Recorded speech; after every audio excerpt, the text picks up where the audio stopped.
नमस्कार विद्यार्थी मित्रों। अभी हम देखेंगे,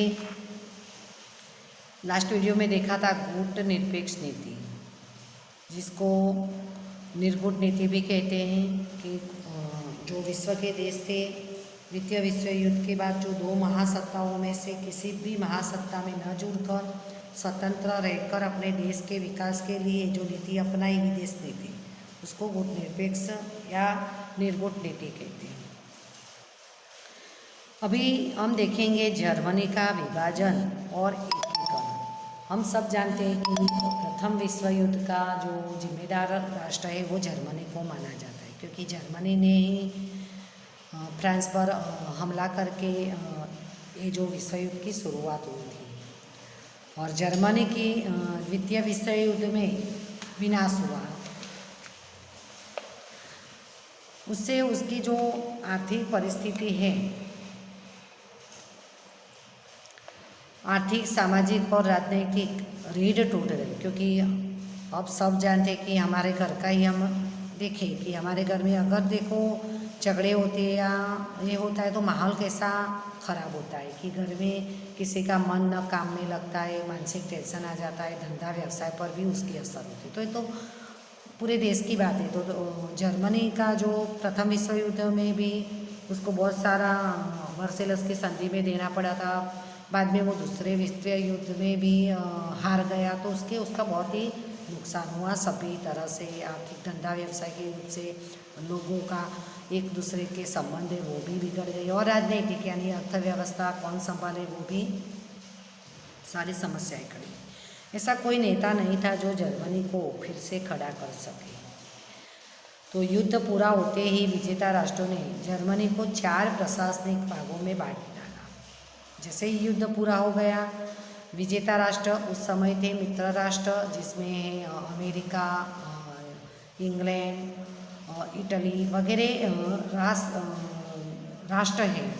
वो एकदम उन्होंने जर्मनी का 4 भागों में विभाजन कर दिया, और उनकी व्यवस्था इस तरह की गई कि सोवियत यूनियन की लाल सेना ने पूर्व भाग ले लिया जर्मनी का, रूस ने, और वहाँ पर सैनिक कब्जा कर लिया, और पूर्व जर्मनी का संचालन सोवियत यूनियन को सौंपा गया। और जर्मनी के नैऋत्य का जो भाग था, यानी पश्चिम और दक्षिण के बीच का भाग, उसका संचालन है वो अमेरिका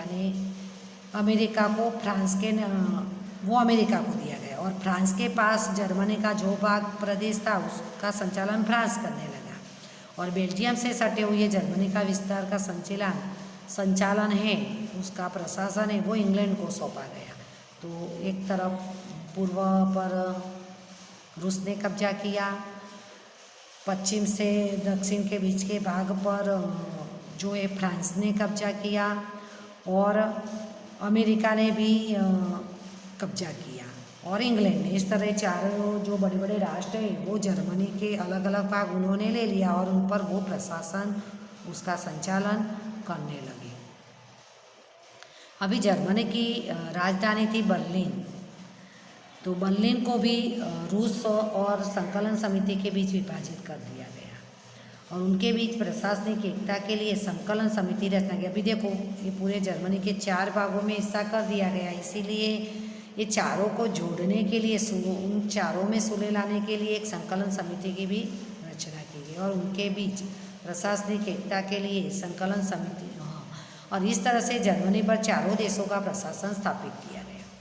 और सत्ता गुटों के बीच अविश्वास का वातावरण खड़ा होने से सोवियत यूनियन को पूर्व जर्मनी पर से अपनी सत्ता के चले जाने का भय लगने लगा। अभी अमेरिका और रूस तो पहले से ही महासत्ताएं थी, एक दूसरे को डर था, इसीलिए उन्होंने, मतलब रूस को डर था कि मेरे हाथ में से जर्मनी हमारे हाथ में से निकल जाएगा, इसलिए पूर्व जर्मनी के उसके कहने से रहे ऐसी कठपुतली की सरकार सभी, यानी पूर्व जर्मनी में जैसा रूस का जो राष्ट्राध्यक्ष है वो बोले इस तरह की सरकार बना गई, और वहाँ पर जर्मनी के पूर्व भाग में वो रूस की सरकार संचालन करने लगी। कठपुतली तो आप सब जानते हैं कि जिसको जिस तरह नचाते हैं वो नाचते हैं, उसी तरह रूस के राष्ट्राध्यक्ष जिस प्रकार का संचालन करते हैं वैसा पूर्व जर्मनी में होने लगा। अभी अमेरिका, फ्रांस और ब्रिटेन ने अपना संचालन के अंतर्गत पश्चिमी जर्मनी के प्रदेश का एकीकरण करके federal Republic of east Germany के रूप में निर्माण किया। अभी जर्मनी के और तीनों भाग पर अमेरिका, इंग्लैंड और फ्रांस का कब्जा था। वो तीनों अभी मिल गए, उन्होंने तीनों भाग का एकीकरण कर दिया और उसका नाम रखा federal Republic of east Germany.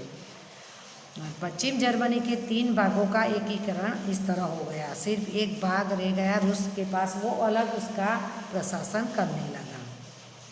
तो ये 3 भाग जो एकीकरण हुआ, उसी तरह बर्लिन के भी 3 भागों को एक किया गया। अभी बर्लिन जो जर्मनी की राजधानी थी, उस पर भी ये चारों देशों का कब्जा था। तो रूस को एक भाग देकर और 3 भाग थे, वो अमेरिका, इंग्लैंड और फ्रांस के, उसका भी एकीकरण, एक विभाग बना दिया। और इस प्रक्रिया के विरोध स्वरूप सोवियत यूनियन ने बर्लिन की नाकाबंदी घोषित की। अभी ये तीनों राष्ट्र मिलकर जर्मनी का जो एकीकरण किया, उसका रूस ने विरोध किया और उसके लिए उसने ये बर्लिन पर नाकाबंदी की। वो तो आप सबको पता है कि जो उसका नाका होता है उसको पर उसने आक्रमण कर दिया इस सन 1948 में। और परिणाम स्वरूप पश्चिमी देश और सोवियत यूनियन के बीच भारी तनाव पैदा हुआ। पश्चिम के देश में जो जर्मनी के प्रदेश थे, उस पर जो इंग्लैंड, अमेरिका और फ्रांस थे, उसके बीच और उसके बीच तनाव भरी परिस्थिति यानी दुश्मनावट जैसा माहौल खड़ा हो गया। और उस दौरान पश्चिमी बर्लिन और पूर्वी बर्लिन को अलग अलग करने वाली 42 किलोमीटर लंबी दीवार बनाई गई। अभी ये जो रूस ने बर्लिन को नाकाबंदी की, उसके परिणाम स्वरूप मतलब जो झगड़े जैसा माहौल, युद्ध जैसा माहौल खड़ा हुआ, उसके कारण पूर्व जर्मनी और पश्चिम जर्मनी को अलग करने वाली 42 किलोमीटर लंबी दीवार बनाई गई। और पूर्व बर्लिन में रहने वाले जर्मन जुल्म और कठोरतापूर्वक वातावरण में से पश्चिमी यानी पूर्व जर्मनी पर रूस का कब्जा था। तो उसमें जो जर्मन लोग रहते थे, उन पर रूस की सरकार यानी रूस की राष्ट्राध्यक्ष से चलाने वाली जो कठपुतली वाली सरकार है, वो वहाँ के लोगों पर अत्याचार करती थी, बहुत सारे नियंत्रण रखे जाते थे। इसीलिए पूर्व जर्मनी के जर्मन लोग पश्चिम जर्मनी में ये तीनों देशों के अंकुश में चलने वाली सरकार थी और वहाँ पर लोगों को स्वतंत्रता दी जाती थी और लोगों को अपने हिसाब से सब काम धंधा करने की छूट-छाट थी। तो वहाँ पर वातावरण स्वतंत्र था। तो पूर्व जर्मनी में से जर्मन लोग पश्चिम जर्मनी में जाना चाहते थे, उतावले हो गए थे। और 2 विभाग में अपने कुटुंबीजनों, अभी ऐसा भी था कि एक ही राष्ट्र था पर पूर्व जर्मनी अलग हो गया, पश्चिम जर्मनी अलग हो गया, तो एक दूसरे के जो रिश्तेदार हैं वो पश्चिम जर्मनी में रहने वाले के रिश्तेदार पूर्व जर्मनी में भी थे और पूर्व जर्मनी में रहने वाले के रिश्तेदार पश्चिम जर्मनी में। तो ऐसे अपने कुटुंबीजनों, स्त्रियों, उनके मिलने, अपने मित्र उनके पास पहुंच जाने की असंख्य घटनाएं लगी। लोग एक दूसरे के जगह पास जाने आने लगे और लोग दीवार कूदकर या जल मार्ग में तैरकर पश्चिम जर्मनी में जाने के लिए मरणोत्तक प्रयास करते रहे। यानी बहुत जान चली जाए पर वो पूर्व जर्मनी में से पश्चिम जर्मनी में, क्योंकि वहाँ का वातावरण स्वतंत्र था, मुक्त था,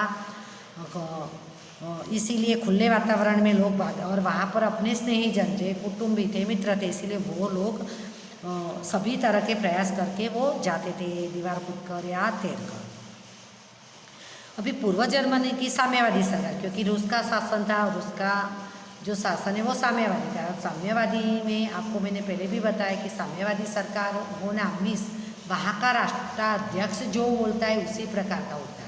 जैसे लोकतंत्रात्मक प्रकार की सरकार, लोकशाही, तो हमारे देश में उसमें लोगों की भी सुनी जाती है, लोगों की राय ली जाती है और लोगों के लिए ही सारे फैसले लिए जाते हैं। अभी साम्यवादी सरकार में जो काम करते वहाँ पर तो खेती भी नौकरशाही होती है। जो लोग खेती करते वहाँ के किसान, तो उनको भी जो खेती करते खेत में तो उसका भाड़ा या पेमेंट दिया जाता है। जैसे हमारे यहाँ देखो, हमारी खुद की खेती है, जो भी मुनाफा होता है वो हम लेते हैं। तो साम्यवादी और लोकशाही में यही अंतर है क्योंकि वहाँ नौकर जैसे बन जाते कि जो भी काम करते उसकी पेमेंट ही मिलती है, अपना खुद का कोई धंधा न व्यवसाय होता है। तो ऐसी साम्यवादी सरकार को हटाने के प्रयास है वो करने वाले जो लोग थे उनको गोली मारने जैसे क्रूरतापूर्वक कदम उठाए गए और इसमें बहुत से लोगों ने अपनी जान भी गंवाई पूर्व जर्मनी। तो उसके बाद के 4.5 दशक यानी 45 सालों के बाद पश्चिम जर्मनी ने खूब विकास किया और उसने आर्थिक और अन्य क्षेत्रों में स्थितियाँ भी प्राप्त की, क्योंकि पश्चिम जर्मनी में जो अमेरिका, फ्रांस और ब्रिटेन वो लोकतंत्रात्मक विचारधारा वाले राष्ट्र थे कि वहाँ लोगों के लिए, लोगों के द्वारा और लोगों से चलने वाला शासन था, इसीलिए वो लोग पश्चिम जर्मनी ने विकास किया। 1990 तक के समय में अंतर्राष्ट्रीय राजनीति में महत्वपूर्ण दूरगामी परिवर्तन आए, जिसके कारण शीत युद्ध का जो प्रवाह था वो धीमा हो गया और साम्यवादी यूरोप के पूर्व देश और पश्चिम यूरोप के लोकतंत्र यूरोप के पूर्व में जो देश थे वो साम्यवादी विचारधारा वाले और पश्चिम यूरोप के जो देश थे वो लोकतंत्रात्मक विचारधारा वाला राष्ट्र, इसलिए दोनों के बीच का भी धीरे धीरे करके जो अंतर है विचारधारा का वो भी कम होने लगा और उसके बीच के अवरोध है वो भी समान मजबूत आवरण अदृश्य होने लगे। परिणाम स्वरूप सोवियत संघ का विघटन हुआ, वो अभी हम इस चैप्टर में ही पढ़ने वाले हैं। विघटन हुआ मीन्स उसके साथ जो जुड़े हुए राष्ट्र थे वो धीरे धीरे करके अलग होने लगे। पूर्व जर्मनी और पश्चिम जर्मनी के बीच अभी जो कड़वाहट थी, जो मतभेद थे वो थोड़े थोड़े करके दूर हुए और कड़वाहट खड़े करने वाले कोई मुद्दे अब नहीं रहे और उससे दोनों देशों के बीच समझौता हुआ, यानी पूर्व जर्मनी और पश्चिम जर्मनी, और जिसके परिणाम स्वरूप जर्मनी का एकीकरण हुआ 3 अक्टूबर 1990 में। और बर्लिन की जो दीवार की थी, पूर्व बर्लिन और पश्चिम बर्लिन, वो दीवार भी लोगों के लिए दुख और वियोग, संताप और करुणा और क्रूरतापूर्ण और जबरदस्ती का प्रतीक थी। उसे हर्ष और उल्लास से लोगों ने तोड़ दिया, क्योंकि वो लोगों को दूर करती थी, एक दूसरे से दूर कर दिया था, भावात्मक से भी और अंतर के रूप में से भी। तो लोगों ने वो दीवार ही लोगों के दुख का कारण थी, इसीलिए वो दीवार को ही लोगों ने तोड़ डाली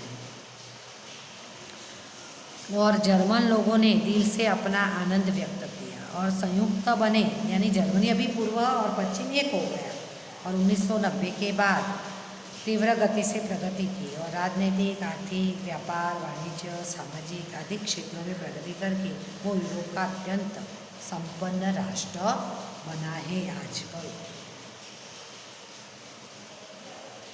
अभी हम देखेंगे सोवियत रूस का विघटन, यानी रूस साम्यवादी विचारधारा वाले राष्ट्र जो उसके साथ थे, चेकोस्लोवेकिया, बल्गेरिया, हंगरी, पोलैंड वगैरह राष्ट्र उसके साथ किस तरह हुए, उसके साथ से किस तरह अलग हुए।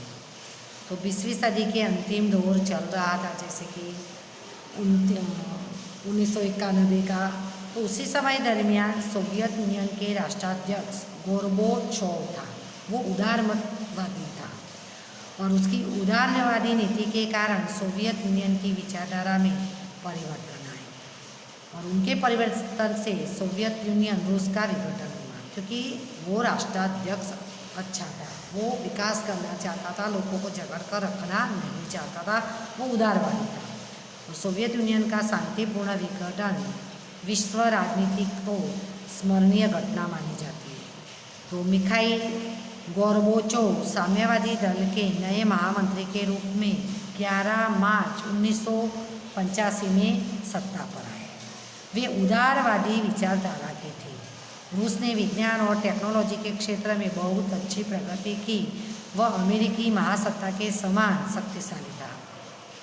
वो तो हमने पहले ही देखा कि एक सामने अमेरिका था और सामने रूस था, दोनों महासत्ताएं थी, दोनों ही शक्तिशाली राष्ट्र थे। लेकिन एक गोर्बाचोव उदारवाद वाली आया, उसके कारण ये रूस का विघटन हुआ। तो गोर्बाचोव की ग्लासनिस्ट खुलापन, यानी जो है वो दिखाना है, और पेरेस्ट्रोइका आर्थिक और सामाजिक सुधार की नीति, लोगों का धंधा व्यवसाय अच्छे हो, लोग एक दूसरे के साथ जुड़े, एक दूसरे के साथ अच्छे संबंध स्थापित किए, उसके लिए उसने नई नीतियाँ अपनाई। और उस ये नीतियों के कारण सोवियत समाजवादी प्रजातंत्रात्मक संघ की स्वतंत्रता प्राप्ति की उत्कंठा जागृत होने से सोवियत संघ के घटक राज्य द्वारा एक एक करके स्वतंत्रता की घोषणा करने की प्रक्रिया शुरू, यानी उसके साथ जो राष्ट्र जुड़े थे वो धीरे धीरे करके एक एक होके अलग होने लगे। और धीरे धीरे सोवियत यूनियन के प्रशासनिक तंत्र पर साम्यवादी दल, अमलदारशाही और लाल सेना की पकड़ ढीली होने लगी। ये वहाँ पर अमलदारशाही थी कि अमलदार जो बोले वैसा ही होता था, उनका ज़्यादा चलता था, लोगों का मतलब शोषण होता था। अभी सोवियत यूनियन के विभाजन की प्रक्रिया जो शुरू हुई ईस्वी सन 1990 में, और पहले के अंत में कुल 15 राज्यों में से 14 राज्य स्वतंत्र हो गए। उसके साथ जुड़े हुए 15 राज्य थे, उनमें से 14 अलग गया और एक रूस। तो इस तरह सोवियत यूनियन की विघटन की प्रक्रिया पूरी हुई 1991 में। और उसके साथ जुड़े हुए राज्य जो राष्ट्र थे, क्यूबा है, हॉलैंड, हंगरी, चेकोस्लोवाकिया, युगोस्लाविया वगैरह 14 राज्य इस तरह के थे, वो धीरे धीरे करके स्वतंत्र हो गए। Okay, thank you.